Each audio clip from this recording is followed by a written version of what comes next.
नहीं मत जाइए रुकिए आप लोग।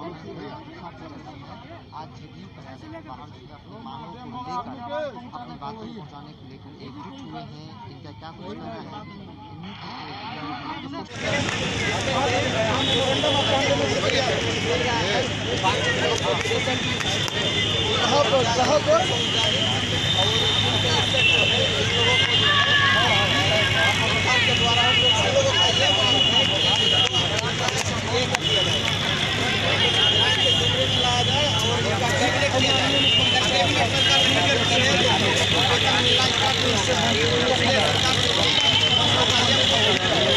नमस्कार, आप देख रहे हैं DTW24 न्यूज। आपके साथ मैं हूं सन्नी कुमार।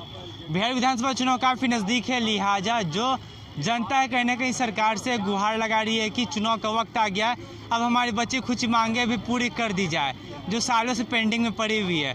इसी करीब आज मदरसा शिक्षक पहुंचे पटना जदयू कार्यालय के ठीक बगल में मिलर मैदान में और सरकार से अपनी मांग पूरी करने के लिए धरना देते हुए नजर आ रहे हैं। यहाँ पे आयन से बातचीत करते हुए जानते हैं कि क्या कुछ समस्या है मदरसा शिक्षकों की। जी, आपकी क्या कुछ मांग है, आज आप लोग यहाँ पे क्यों पहुँचे हैं?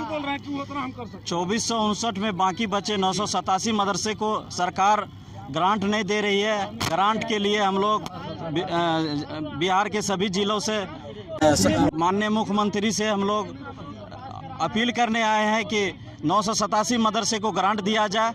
हम लोग भूखे हैं, बेरोजगार हैं। अल्पसंख्यकों में आपने जो विकास का कार्य किया है उनमें हम लोगों का विकास नहीं हुआ है और हमारे बच्चे भूखे हैं और बूढ़े हम लोगों पे हमारे ग्रांट की बात कब कही गई थी? कि आपको ग्रांट के तहत आप लोग की ज्वाइनिंग की जाएगी, कब कही गई थी ये बात? 2011 में सरकार ने ग्रांट देने की नोटिफिकेशन जारी किया था और उस नोटिफिकेशन में वित्त विभाग की सहमति से 108 करोड़ 20 लाख 40 हज़ार की स्वीकृति दी गई थी।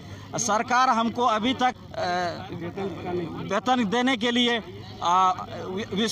झूठी आश्वासन दे रही है। अभी तक हम लोगों को वेतन नहीं दिया जा रहा है। हम लोग बिना वेतन के कार्यरत हैं, बेरोजगार हैं, परेशान हाल हैं। बिना वेतन के आप लोग कब से सेवा दे रहे हैं?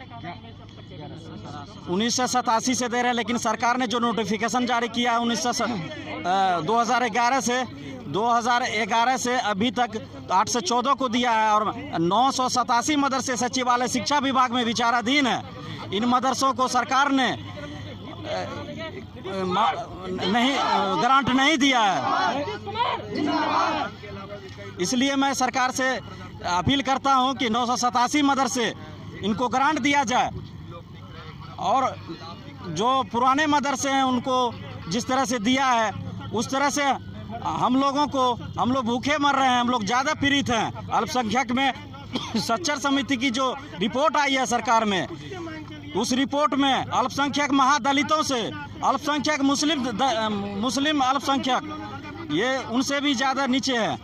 इसलिए सरकार को अगर विकास करना चाहती है अल्पसंख्यकों का 987 मदरसों को ग्रांट देना उसको लाजमी है, नहीं तो ये बिहार का आगे की अब इनकी क्या रणनीति होगी देखने वाली बात है। आगे की अब क्या रणनीति होगी? आज आप यहाँ पे मिलर मैदान में पहुँचे हैं घेराव करने के लिए, लेकिन मुख्यमंत्री से मिलना चाहते हैं लेकिन कहीं ना कहीं आपको मिलने नहीं दिया जा रहा है, तो आगे की आपकी क्या रणनीति होगी? देखिए, मुख्यमंत्री जी तक मेरी आवाज़ को पहुंचाने का मीडिया कॉन्स्टिट्यूशन का चौथा स्तंभ है। मुझे यकीन है कि माननीय मुख्यमंत्री जी हमारे इस आवाज़ के द्वारा जो आप मेरे साथ हैं, मुझे यकीन है कि इस आवाज़ को आप तक पहुंची दिया जाएगा और आप सुन लेंगे मेरी बातों को और इनके द्वारा आप मेरी मांग को सुन लेंगे। अगर अन्यथा आप नहीं सुनते हैं तो हम सब जितने टीचर्सगण हैं आत्महत्या कर लेंगे इलेक्शन से।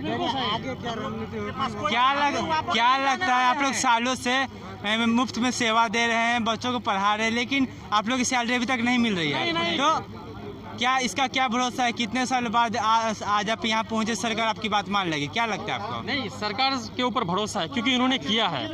987 मदरसों को सरकार जो कह रही है मैं पेमेंट, क्योंकि सारे प्रोटोकॉल पूरा करें। अगर सरकार को नहीं करना होता तो हमें ये LPC ट्रस्ट, हाली रशीद, उसके बाद जो है ये सारा प्रोटोकॉल नहीं करते। मदरसे बोर्ड से सचिवालय फाइल को नहीं मंगवाते। सरकार को करनी है, लेकिन सरकार देर क्यों कर रही है हम लोग इस बात को नहीं समझ पा रहे हैं। क्या हम लोग के साथ हमारे परिवार नहीं है, हम लोग की जिंदगी नहीं है? सरकार हम लोग की जिंदगी के साथ खिलवाड़ ना करे, वरना अन्यथा हम सब रोड पे आ जाएंगे। चुनाव भी है, चुनाव को लेकर सरकार को क्या संदेश देना चाहेंगे? चुनाव के लिए सरकार का ये संदेश है कि हम सब बिहार के मदरसा अगर उनके साथ हैं और सरकार हम लोग का करते फिर से फिलू गाँव में उनकी सरकार आएगी। अगर नहीं करती है तो नहीं करती है तो फिर इसके लिए जन आंदोलन करेंगे। ये थे हमारे साथ मदरसा के जो तमाम शिक्षक थे जो सालों से मुफ्त में सेवा दे रहे हैं, लेकिन इनकी ज्वाइनिंग सालों से नहीं हो पाई। लगातार ये लोग दर दर भटक रहे हैं। इनके भी घर परिवार है लेकिन पैसे की परेशानी, लेकिन फिर भी ये लोग मुफ्त में सेवा दे रहे हैं, लेकिन सरकार इनका जो ज्वाइनिंग है वो नहीं दे पा रही, जिस वजह से काफ़ी परेशानी में है।